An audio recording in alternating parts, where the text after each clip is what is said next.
പാകിസ്ഥാൻ കൂടുതൽ പ്രസ്താവനകളുമായി സംഘർഷം മൂർച്ഛിക്കുന്ന തരത്തിലേക്ക് കാര്യങ്ങൾ നീങ്ങുകയാണ്. പാകിസ്ഥാന്റെ മുൻ അംബാസഡർ അബ്ദുൾ ബാസിദ് കഴിഞ്ഞ ദിവസം പറഞ്ഞത് ദില്ലിയിലും മുംബൈയിലും അടക്കം ഞങ്ങൾ ആണവാക്രമണം നടത്തുമെന്നാണ്. ഇപ്പോൾ ഖാജ ആസിഫ് അവരുടെ പ്രതിരോധ മന്ത്രിയാണ്. കഴിഞ്ഞ 2 ദിവസമായി ഇന്ത്യക്കെതിരെ നിരന്തരം പ്രസ്താവനകൾ ഇറക്കുന്നു. ഇപ്പോൾ അദ്ദേഹം നടത്തിയിരിക്കുന്ന പ്രസ്താവന തങ്ങളുമായി ഒരു ഏറ്റുമുട്ടലുണ്ടായാൽ കൊൽക്കത്ത തങ്ങൾ പിടിച്ചെടുക്കും, കൊൽക്കത്ത തകർക്കുമെന്നാണ്. നമുക്കറിയാം കൊൽക്കത്ത എന്ന് പറയുന്നത് വെസ്റ്റ് ബംഗാളിന്റെ തലസ്ഥാനമാണ്, ബംഗ്ലാദേശുമായി ചേർന്ന് കിടക്കുന്ന പ്രദേശമാണ്.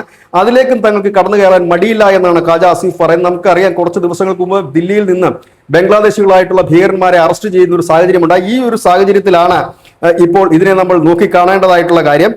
ഏതായാലും ഇങ്ങനെ ഒരു നീക്കം പാകിസ്ഥാന്റെ ഭാഗത്തു നിന്നുണ്ടായാൽ പാകിസ്ഥാൻ പിന്നെ ഭൂപടത്തിൽ ഉണ്ടായിരിക്കില്ല എന്നാണ് ഇന്ത്യൻ സേന ഇപ്പോൾ പാകിസ്ഥാൻ നൽകിയിരിക്കുന്ന മുന്നറിയിപ്പ്. ഓപ്പറേഷൻ സിന്ദൂറിന്റെ സമയത്ത് എന്നതുപോലെ തന്നെ ഇന്ത്യയുടെയും പാകിസ്ഥാന്റെയും സൈനിക രാഷ്ട്രീയ നേതാക്കളെല്ലാം തന്നെ ഇപ്പോൾ വാക്പോരിന്റെ ഭാഗത്തേക്ക് നീങ്ങിയിരിക്കുന്നു.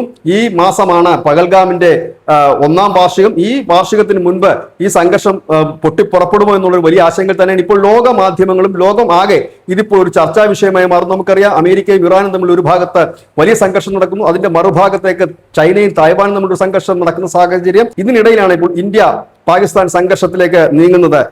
കൊൽക്കത്ത പിടിച്ചെടുക്കും എന്ന് പറയുമ്പോൾ കഴിഞ്ഞ കുറെ കാലമായി ബംഗ്ലാദേശിന്റെ അതിർത്തികളിലൊക്കെ പാകിസ്ഥാൻ ഭീകര ക്യാമ്പുകൾ തുറന്നിരുന്നു. അത്തരത്തിൽ ഭീകരന്മാരെ കയറ്റി വിട്ടുകൊണ്ട് കൊൽക്കത്തയിലടക്കം സ്ഫോടനങ്ങൾ ആസൂത്രണം ചെയ്യാനാണോ എന്നുള്ളത് വ്യക്തതയല്ല. കാരണം കഴിഞ്ഞ ദിവസമാണ് ഉത്തർപ്രദേശിൽ നിന്ന് 4ഓളം ഭീകരരെ പിടികൂടിയിരിക്കുന്നത്. അവർ ഉദ്ദേശം റെയിൽവേ സ്റ്റേഷനിൽ അടക്കം വലിയ സ്ഫോടനം നടത്തുവാനുള്ളതായിരുന്നു. ഏതായാലും ചെറിയൊരു അനക്കം പോലും പാകിസ്ഥാൻ വലിയൊരു തിരിച്ചടിയുടെ രൂപത്തിലായിരിക്കും ഇന്ത്യ നൽകുക.